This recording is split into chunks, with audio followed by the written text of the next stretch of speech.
Hello students, myself Mohammad Salim sir. Today we are discussing about one of the important topic, that is disaster management. Students, ये जो topic है आप 6 standard 7 standard और 8 standard में पढ़ चुके हैं। उसी टॉपिक को मैं यहाँ कंटिन्यू कर रहा हूँ under environmental management. Environmental management में इससे पहले हमने weather, climate, meteorology, solid waste management पढ़ा है। उसके बाद हम देख रहे हैं डिजास्टर मैनेजमेंट। स्टूडेंट्स, यहाँ डिजास्टर क्या होता है ये तो हम टर्म समझ चुके हैं। डिजास्टर किसे कहते हैं पिछले स्टैंडर्ड में, थोड़ा इसको रिव्यू कर लेते हैं। डिजास्टर कहते हैं कोई भी एक इवेंट्स होना सडनली जिससे लाइफ को थ्रेट पहुंचता है, जिससे प्रॉपर्टी को थ्रेट पहुंचता है, जिससे सोसाइटी को थ्रेट पहुंचता है। ऐसे हम कंडीशन को हम डिजास्टर कहते हैं। और ऐसे डिजास्टर के वक्त लाइफ सेव करना और बहुत सारी जो है एक्टिविटी करना वेल प्लानिंग के साथ और ऑर्गेनाइज वे में लाइफ को बचाने के लिए, कम से कम नुकसान होने के लिए, डैमेज होने के लिए, कम से कम डैमेज हो इसलिए, तो इसे हम कहते हैं मैनेज करना, डिजास्टर मैनेजमेंट। तो simply we can define disaster a sudden event that causes large scale damage to life, property and social aspect of nation or society is called disaster। यानी इसको हम डिजास्टर कहते हैं। स्टूडेंट्स, आपने last year disaster की 2 type भी पढ़ी थी। एक डिजास्टर होता है नेचुरल डिजास्टर और एक होता है मैन मेड डिजास्टर। नेचुरल जो डिजास्टर होता है स्टूडेंट्स, ये सडन हो जाते हैं और नेचुरल फिनोमिनॉन होते हैं जिससे बहुत ज़्यादा नुकसान होते हैं, जैसे फ्लड्स है, अर्थक्वेक है, स्टॉर्म है, वॉल्केनो इरप्शन है, सुनामी है, लैंडस्लाइड्स हैं। तो ये जितने भी डिजास्टर कहलाते हैं ये नेचुरल डिजास्टर कहलाते हैं। और दूसरे जो डिजास्टर्स हैं उन्हें हम कहते हैं मैन मेड डिजास्टर, यानी इंसान की एक्टिविटी के ज़रिए से जो नुकसानात होते हैं या आफत आती है उसे हम मैन मेड डिजास्टर कहते हैं। तो इसमें जो है आग लग जाना है, एक्सीडेंट होना है, बॉम्ब एक्सप्लोजन है, टेररिस्ट अटैक है, कम्युनल रॉयट्स हैं, रोड एक्सीडेंट है, ट्रेन एक्सीडेंट है। तो ये जो है, क्योंकि ये इंसान के अपने हाथों से आती है ये डिजास्टर, तो इसे हम कह सकते हैं मैन मेड डिजास्टर। तो स्टूडेंट्स, ये हो गया डिजास्टर के ताल्लुक से। अब मैनेजमेंट क्या है? तो मैनेजमेंट ये कहलाता है कि जो डिजास्टर आता है वो डिजास्टर को से लाइफ बचाना, कम से कम नुकसान हो, जानी नुकसान कम हो, माली नुकसान कम हो, तो उसके लिए कोई एक्शन प्लान करना, उसको कुछ ऑर्गेनाइज वे में एक्टिविटी करना, कुछ कोऑर्डिनेशन करना, और डिजास्टर में वर्क करना, इसे हम डिजास्टर मैनेजमेंट कहते हैं। तो हम देखते हैं स्टूडेंट्स, ये डिजास्टर मैनेजमेंट जो है एक प्रोसेस है और इस प्रोसेस को हम एक इंडिविजुअल के तौर पर भी कर सकते हैं और एक ग्रुप के शक्ल में भी कर सकते हैं, या एक कोई ऑर्गेनाइजेशन के साथ मिलकर भी कर सकते हैं, या ऑर्गेनाइज वे में भी कर सकते हैं। तो ये होगा इसका management, disaster management. So students, यहाँ पर कुछ क्वेश्चंस दिए जा रहे हैं कैन यू रिकॉल के अंडर में। पहला क्वेश्चंस क्या है देखते हैं। विच natural calamity have you experienced, how did they affect the condition in your surrounding.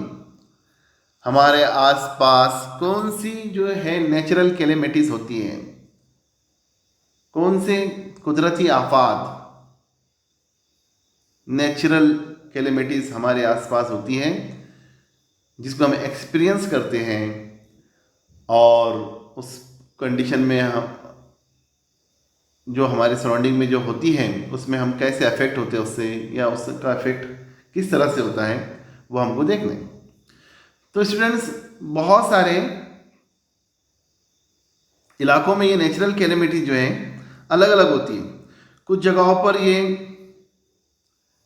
Feminine की शक्ल में होती है, कुछ जगहों पर जो ये है फ्लड्स की शक्ल में होती हैं, कुछ जगहों पर ये हेवी रेनफॉल की शक्ल में होती है, कुछ जगहों पर ये लैंडस्लाइडिंग की शक्ल में होती है। अलग अलग नेचुरल कैलेमिटीज होती है। ड्रॉप भी इसकी एक शक्ल है, सूखा पड़ जाना। तो ये इसके इफेक्ट जो है अलग अलग होते हैं। अलग अलग डिजास्टर है, उसके अलग अलग इफेक्ट्स है। तो किसी एक इफेक्ट्स को अगर हम यहाँ डिस्कस करें तो ये सही होगा। क्या क्या होता है, तो हम एक कोई कैलेमिटी ले लेते हैं। तो इसमें सबसे मेन चीज़ तो ये होता है कि पीपल अफेक्ट होते हैं, लोगों की जानें जाती हैं। हमारा जो स्टॉक होता है अनाज का वो ख़त्म हो जाता है, एनिमल्स ख़त्म हो जाते हैं, हाउसेस, व्हीकल्स, फार्म, ये सब डैमेज हो जाते हैं। रोड क्रैक हो जाते हैं, सबमर्ज हो जाते हैं, फ्लड्स आता है तो वाटर क्लॉगिंग हो जाता है, बहुत सारे इलाकों में पानी जम जाता है। स्कूल्स, हॉस्पिटल्स डैमेज हो जाते हैं। इलेक्ट्रिक सप्लाई खत्म हो जाता है और उससे इलेक्ट्रिसिटी कंप्लीटली कट ऑफ हो जाती है। ये उसके इफेक्ट होते हैं। दूसरा जो क्वेश्चन है वो क्या है, how will you make a plan to be safe from calamities और टू मिनिमाइज द डैमेज। आप इस तरह की जो कुदरती आफात रहती हैं उससे बचने के लिए क्या प्लानिंग करेंगे। तो लास्ट ईयर आपने पढ़े हैं 8th स्टैंडर्ड में, अगर आपके इलाके में आग लग गई तो आपको क्या करना चाहिए, अर्थक्वेक आया तो क्या करना चाहिए, लैंडस्लाइडिंग आ गई तो क्या करना चाहिए। लास्ट ईयर आपने पढ़े। तो किसी एक चीज़ को लेकर आप यहाँ पर प्लानिंग कर सकते हैं, एक प्लान बना सकते हैं कि नेचुरल कैलेमिटीज़ जो हमारे इलाके में होती हैं उससे कैसा बचा जाए। तो हम देख सकते हैं कि अर्थक्वेक जब होता है तो एक जगह पर खड़े रहना चाहिए हमने,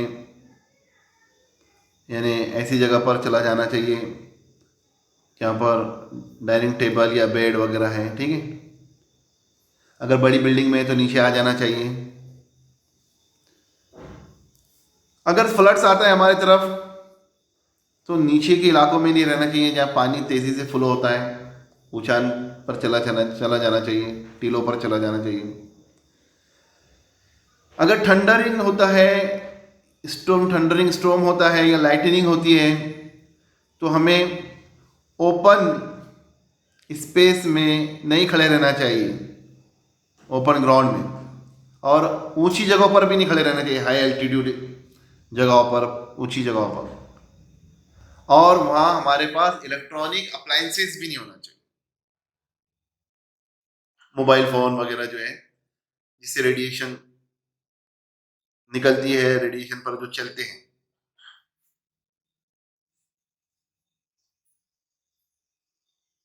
रेडिएशन चलते हैं। सो स्टूडेंट्स, ये कुछ इंपॉर्टेंट चीज़ें हैं जो हमको ध्यान में रखना चाहिए।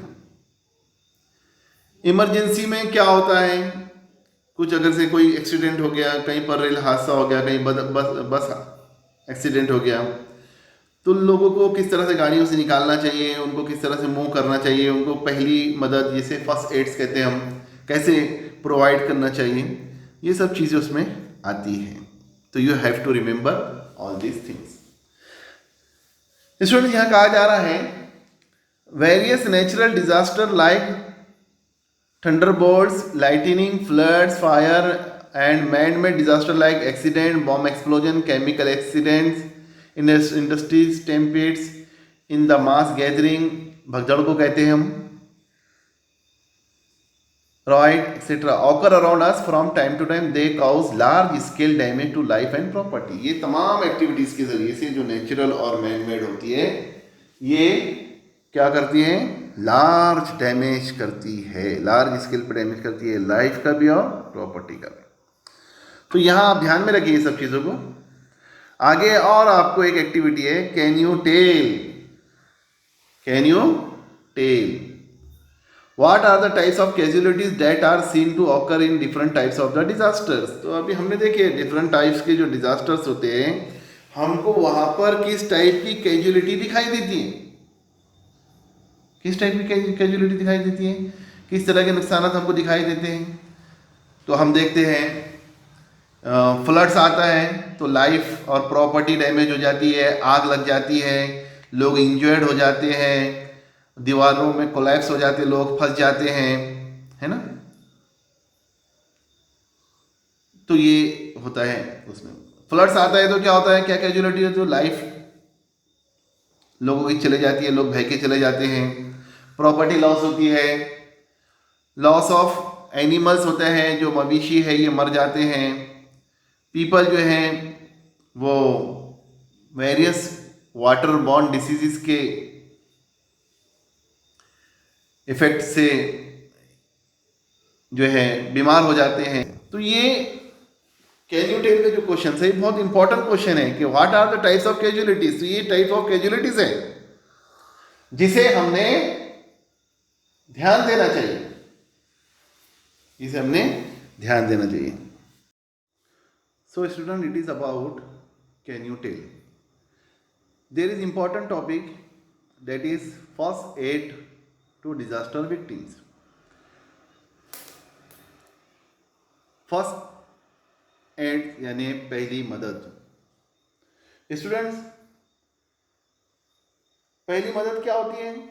फॉर एग्जाम्पल अगर हमारे घर में कोई बीमार पड़ गया, उसको हार्ट अटैक का दौरा आ गया, या फिर कोई एक्सीडेंट हो गया, कोई गाड़ी से गिर गया, तो उसको जो भी फर्स्ट टाइम आप जो ट्रीटमेंट देंगे उसको हम पहली मदद कहेंगे। तो इसको हम इस तरह से डिफाइन कर सकते हैं, the primary treatment given to a person affected due to some kinds of disaster before the actual medical treatment is available in order to prevent death of victim is known as first aid। यानी उसको कम से कम जो है जानी नुकसान हो और उसकी लाइफ बचे, उसके लिए हम पहली मदद क्या दे सकते हैं, ये इसके कुछ ऑब्जेक्टिव्स हैं स्टूडेंट्स। वो ऑब्जेक्टिव्स क्या हैं कि पहला ऑब्जेक्टिव क्या है कि उसकी जो है जान बचाना, किसकी, विक्टिम की जान बचाना, प्रिवेंशन ऑफ डेथ, पहली चीज। दूसरी क्या है, प्रिवेंशन डिटेरियोरेशन ऑफ हेल्थ, ठीक है। एंड तीसरी चीज क्या, starting the process of rehabilitation. ये तीन चीजें जो है की जाती है। तो हेल्थ को डिटेरियोरेट करना, डेथ प्रिवेंटिंग करना, और रिहेबिलिटेशन यानी पुनर्वासन, यानी दोबारा उसको बसाना। फ्लड्स में बहुत सारे लोगों के घर बह के चले जाते हैं, तो उनको जो है वो तमाम लोगों को जो है घर मुहैया कर, घर प्रोवाइड करना, हाँ, उनको फूड प्रोवाइड करना, होते हैं ना रिलीफ कैंप होते हैं, रिलीफ कैंप आपने नाम सुना होगा। तो रिलीफ कैंप में जो लोग विक्टिम्स होते हैं इनको रखा जाता है। तो इस तरह से ये फर्स्ट एड जो है प्रैक्टिस है। तो हम जो भी कुछ फर्स्ट एड करने जा रहे हैं तो हमको उसकी जो है इम्पोर्टेंस मालूम होना चाहिए, और वो इम्पोर्टेंस क्या है, उसकी ऑब्जेक्टिव्स है। इसी तरह से students, it is very important to know about the emergency measure और first aid practice to followed. हमको बहुत ज़रूरी है ये सब चीज़ें मालूम होना, जब जाके हम उसको फॉलो करेंगे। Basic principle of first aids क्या है, लाइफ एंड रिस्क्यूटेशंस ABC। देखिए क्या रहता है, रेस्क्यू ऑपरेशन नाम सुने होंगे आपने। हमारे यहाँ के जो सोल्जर्स होते हैं, ये कहीं पर फ्लड्स आ जाता है या कोई बिल्डिंग कोलैप्स हो जाती है या कुछ एक्सीडेंट हो जाता है, तो ये रेस्क्यू ऑपरेशन करते हैं, यानी खतरनाक ऑपरेशन रहता है जहाँ पर लोगों की जानें बचाने की कोशिश की जाती है। तो यहाँ आप देखेंगे वो प्रिंसिपल्स क्या हैं। तो पहला प्रिंसिपल यहाँ दिया जा रहा है एयरवे, यानी अगर कोई विक्टिम है, अगर उसको ब्रीदिंग में तकलीफ हो रही है तो क्या करना चाहिए। The head should be held in a backward sloping position और the chin should be raise so that the respiratory passage remain open.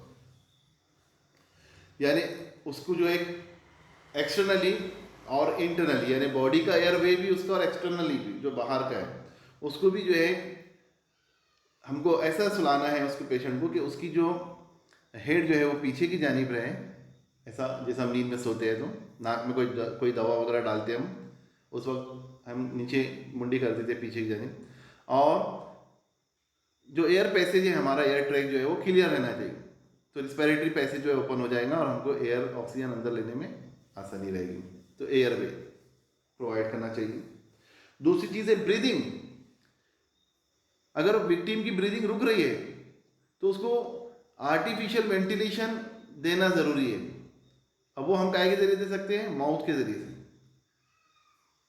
Mouth के जरिए से दे सकते हैं।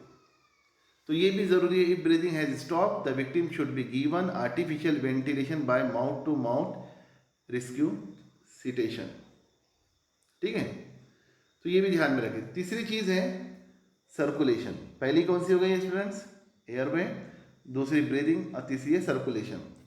अगर victim, if the victim is unconscious, अगर विक्टिम जो है वो पूरी तरह से अनकॉन्शियस है, बेहोश है, उसको कुछ पता नहीं क्या हुआ क्या नहीं, तो क्या करना चाहिए। Then after given mouth to mouth respiration, उसको माउथ टू माउथ रिस्पिरेशन देना चाहिए। The heart should be press, और उसके हार्ट को दबाना चाहिए ऊपर से नीचे की जाने। उसकी चेस्ट जो है, मतलब उसको चेस्ट को दबाएंगे तो उसका हार्ट प्रेस होगा, और उसका हार्ट प्रेस होगा तो उसकी जो ऑक्सीजन जो रुक जाती है या हार्ट बीट जो रुक जाती है वो दोबारा शुरू हो जाती है। तो pressing the chest with both the palms, this two action should be repeated alternately about 15 times, यानी 15 मरतबा जो है इसको करते रहना चाहिए। पहले क्या करना चाहिए, क्या करेंगे पहले, पहले तो हम माउथ टू माउथ जो है क्या देंगे, रिस्पिरेशन देंगे। ठीक है, heart should be press down hard by pressing the chest with the both the palms, ये तो ये अल्टरनेट हमको 15 टाइम्स करना है। This called as cardio pulmonary resuscitation, यानी कार्डियो पल्मोनरी यानी दिल और लंग्स दोनों का जो है काम करना ज़रूरी है। पल्मोनरी एक्शन बोले तो लंग्स की एक्शन, कार्डियो एक्शन बोले तो हार्ट की एक्शन, तो ये करना ज़रूरी है। इसको हम CPR कहते हैं। तो it help to bring the circulation back to normal, यानी इसके वजह से क्या होगा, ऑक्सीजन और जो हार्ट के जो पंपिंग है ये दोनों शुरू हो जाएगी और ब्लड सर्कुलेशन शुरू हो जाएगा। और ये इंपॉर्टेंट 3 चीज़ें जो है ज़रूरी है हर जो है रेस्क्यू ऑपरेशन के अंदर। पहली क्या है, पहली दी हुई है यहाँ पर, यस, पहली दी हुई है एयरवे, दूसरी दी हुई है, क्या दी हुई है दूसरी, एयरवे, दूसरी ब्रीदिंग, तीसरी सर्कुलेशन। तो स्टूडेंट्स ये इम्पॉर्टेंट चीज़ें थी, आप लोगों को ध्यान में रखना है। इसके बाद जो है यहाँ दिया जा रहा है एक ब्रैकेट के अंदर ब्लीडिंग। आप जानते हैं बहुत सारे ऐसे डिजास्टर्स होते हैं जिसमें चोट लगती है, ब्लीडिंग होती है। तो अगर विक्टिम जो है वो इंजर्ड है, उसकी ब्लीडिंग हो रही है, तो हमने क्या करना चाहिए, उसके जख्म को दबा के रखना चाहिए। ठीक है, जो कपड़ा वहाँ से लपेटना चाहिए प्रेशर से, ठीक है, ताकि ब्लड फ्लो होना कम हो जाए। ब्लड बॉडी से अगर फ्लो हो जाएगा तो ब्लड की डिफिशियंसी होंगी और पेशेंट जो है कोमा में जा सकता है। तो ब्लीडिंग को रोकने के लिए उसके जख्म को अच्छे से कवर करना चाहिए। एंटीसेप्टिक पैड और कोई भी दूसरे अच्छी चीज़ें जो अवेलेबल हो वक्त पर उससे बांध देना चाहिए इसको। इसी तरह से दूसरी इंपॉर्टेंट चीज़ यहाँ जो दी हुई है वो है fractured and impact on vertebrae. आप जानते हैं fracture and impact on vertebrae, vertebrae क्या है, हमारे पीछे की जो रीढ़ की हड्डी है उसको वर्टिब्रे कहते हैं। अगर कोई भी बोन फ्रैक्चर्ड होती है, अब सबसे नाजुक बोन जो है वो हमारी वर्टिब्रे की रहती है, दूसरी हाथ और पैर की बोन भी तो थोड़ी मजबूत रहती है, ठीक है। वर्टिब्रे क्यों नाजुक होती है, बहुत डिलिकेट होती है, क्यों, क्योंकि वो 31 छोटी छोटी हड्डियों से मिलकर बनती है, मन के भी हम इनको कहते हैं, ठीक है। तो if any bone is fractured it is necessary that the fractured part be immobilise, यानी जो चीज़ के अंदर फ्रैक्चर हो गया तो वो मूव नहीं होना चाहिए, जैसा है वैसे ही रहना चाहिए। जैसे है वैसे मीन्स हाथ को सीधा रखना चाहिए, पैरों को सीधे रखना चाहिए, रीढ़ की हड्डी में अगर कोई प्रॉब्लम आ गया, कमर में आ गया तो उसको सीधी रख देना चाहिए, यानी उसके अंदर मूवमेंट नहीं होना चाहिए, ठीक है। और सख्त सरफेस पे लेटा देना चाहिए। तो ये हो जाएगा। If there is an impact on the back of vertebral column, the patient should be kept immovable on the firm stretcher, और एक मजबूत स्ट्रेचर पर जो है पेशेंट को इमोवेबल रखना चाहिए। ये हो गया ब्लीडिंग और फ्रैक्चर के ताल्लुक से। तीसरी चीज़ जो है डिजास्टर में जो होती है, बर्न होता है, बर्न, जल जाते हैं लोग, ठीक है। If victim have burn injuries it is beneficial to hold the injuries part under clean and cold flowing water for at least 10, ये करना चाहिए कि जैसे कुछ जल जाता है, कुछ हो जाता है तो 10 मिनट तक जो है कोल्ड वाटर उस पर डालना चाहिए, ठीक है। जो जला हुआ हिस्सा उस पर छाले वगैरह आते हैं उसके ऊपर बाद में, लेकिन ज़्यादा नुकसान नहीं पहुंचता है स्किन को, डैमेज स्किन जो है ज़्यादा गहराई तक डैमेज नहीं होती है, सुपरफिशियली होती है वो। तो ये करना चाहिए। ये कुछ चीज़ें थी जो फर्स्ट एड्स में आती हैं। फर्स्ट एड्स के प्रिंसिपल भी आपको मालूम होना चाहिए, ठीक है। अब हम यहाँ देखने जा रहे हैं डिज़ास्टर मैनेजमेंट के कुछ इम्पॉर्टेंट जो एक्टिविटी है, जो एक कोऑर्डिनेशन के ज़रिए से हो सकती है, वेल प्लान वेल मैनेजमेंट के साथ हो सकती है। तो वो क्या क्या है, तो स्टूडेंट्स यहाँ दी जा रही है डिज़ास्टर मैनेजमेंट की वो एक्टिविटी कौन कौन सी है। देखिए आप, सबसे पहले दी जा रही है prevention of losses and danger. सबसे पहले तो ये होना चाहिए कि जितने भी नुकसानात हैं, जितने भी खतरात हैं उससे बचा जाए। इम्प्रूव टॉलरेंस, टॉलरेंस को इम्प्रूव किया जाए। Provide relief from disaster minimising the intensity and extent of harm, यानी रिलीफ पहुंचाना है डिजास्टर को कम से कम और इंटेंसिटी को कम करके और उसके नुकसान को कम करके। चौथी चीज़ दी जा रही है preparation to face the disasters, लोगों को इससे तैयार भी करना है हमको। अगर किसी इलाके में डिज़ास्टर होता भी है तो वहाँ के लोगों को उससे फेस करने की हमको तैयारी कैसी हो, क्या हो, ये हमको करवाना चाहिए। Immediate action in the disaster situation, अगर कोई डिज़ास्टर होता है, कोई एक्शन हो जाती है, आग लग जाती है तो उसमें क्या करना चाहिए। इसके बहुत सारे प्रिवेंशंस हैं, प्रिवेंटिव मेजरमेंट्स हैं, उसको एडॉप्ट करना चाहिए, उसको सीखना चाहिए, उसको पढ़ना चाहिए, मालूम करना चाहिए। घर में अगर सिलेंडर में आग लग जाती है तो क्या करना चाहिए। ये हर डिज़ास्टर का कुछ ना कुछ प्रिवेंशन है, तो ये हमको करते आना चाहिए। इसके बाद दिया गया है assessment of damages and intensity of the disasters, उसका असेसमेंट भी होना चाहिए, कितना नुकसान हुआ है, कितनी इंटेंसिटी थी, होता है हर डिजास्टर के बाद ये सब कुछ होता है, तो असेसमेंट भी होना चाहिए। असेसमेंट होते रहते हैं। Arranging for rescue work and help, और रेस्क्यू वर्क के लिए अरेंजिंग भी होना चाहिए और हेल्प की मदद से भी लोगों ने आगे आना चाहिए, एक दूसरे को मदद करना चाहिए। होता यह है कि ट्रेन का एक्सीडेंट होता है, बस का एक्सीडेंट होता है, लोग बचाने की बजाय, ज़िंदगी बचाने के बजाय लोगों की चोरियां करते हैं, उनके पर्स, उनके गहने वगैरह चुराते हैं। ये अच्छी चीज़ नहीं है, ये जो है इंसानियत के खिलाफ, ह्यूमैनिटी के अगेंस्ट होता है। तो वर्क करना चाहिए, रेस्क्यू वर्क होना चाहिए, अरेंज करना चाहिए और हेल्प करना चाहिए एक दूसरे की। रिहेबिलिटेशन एंड रीबिल्डिंग होना चाहिए। नेशंस को, सोसाइटी को दोबारा अपने पैरों पर खड़ा करने के लिए उनका पुनर्वासन होना चाहिए, उनको दोबारा जो है बसाना चाहिए, उनको घर, उनके कारोबार अगर उनके ख़राब हो गए हैं, वो बेरोज़गार हो गए तो उनको रोज़गार, घर अगर उनके ख़राब हो गए तो घरों में दोबारा उनको बसाना चाहिए, ये रिहेबिलिटेशन और रीबिल्डिंग में आता है। तो ये कुछ इंपॉर्टेंट पॉइंट्स थे जो हमें याद रखना चाहिए। तो स्टूडेंट्स, ये हुआ है डिज़ास्टर मैनेजमेंट्स के वो इम्पॉर्टेंट पॉइंट्स जिसको हम इम्प्लीमेंट कर सकते हैं अच्छी प्लानिंग, ऑर्गेनाइज एक्टिविटी के ज़रिए से और कोऑर्डिनेशन के ज़रिए से। यहाँ पर इसके बाद जो चीज़ दी जा रही है वो है for injuries like sprain, twisting and contusion the RIC remedies should be applied. यानी ये इतनी जो डिज़ास्टर्स है तो उसके लिए क्या क्या करना चाहिए। तो RICE जो है ये एक रेमेडी है, एक इलाज है। जैसे सबसे पहले क्या है, R फॉर रेस्ट। क्या है ये, R फॉर रेस्ट, ये एक्रोनीम है RICE जो काय के लिए है, R for rest, I for ice, C for compression and E for elevate.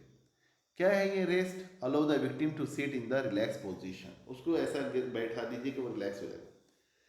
Apply an ice pack to the injured part, अगर कहीं आपको लग रहा है कि इंजरी है और आपको लग रहा है कि जो विक्टिम्स है इसको स्वेलिंग आ रही है तो वहाँ पर आप आइस वगैरह को अप्लाई कीजिए।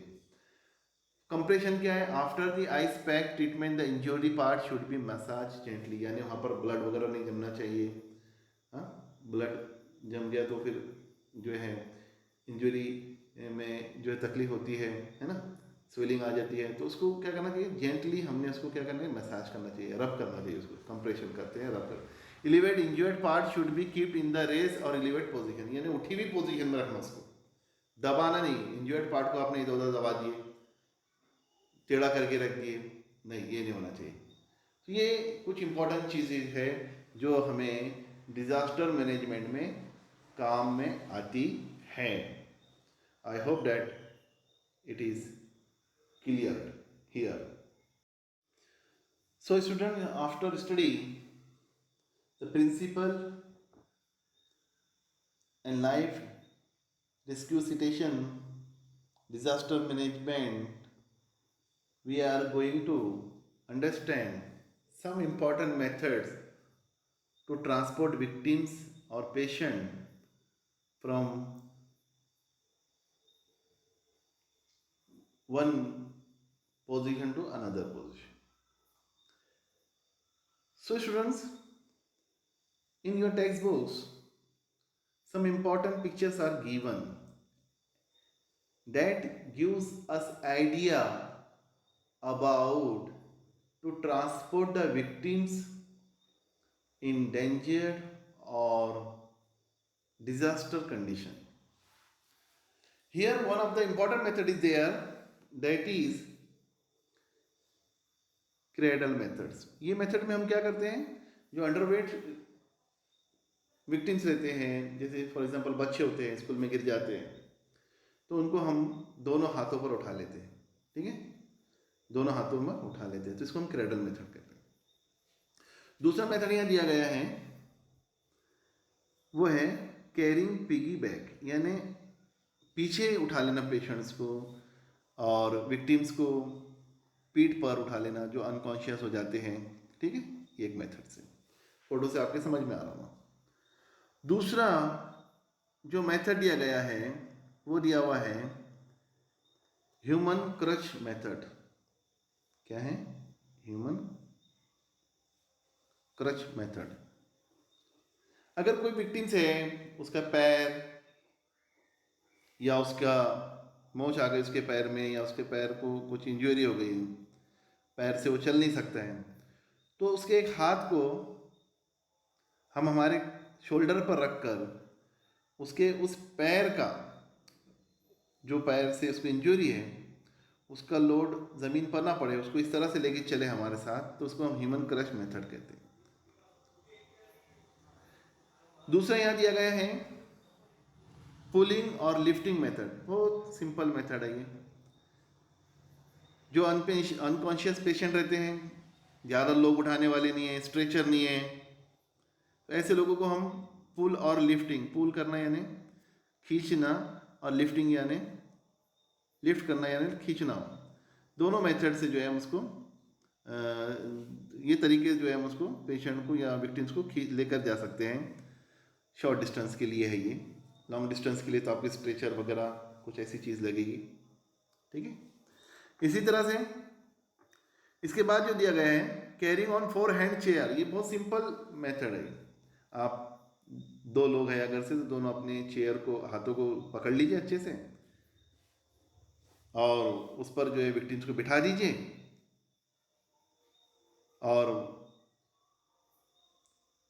उसको आप एक सपोर्ट दे सकते हैं, ले जा सकते हैं उसको। तो ये जो मेथड है किसके लिए, जो पेशेंट्स या विक्टिम जो है जो खड़े नहीं रह सकते हैं, जो कमर पर गिर गए हैं, जिनको कमर में इंजरी है, वेस्ट में इंजरी है, तो उनके लिए। तो ये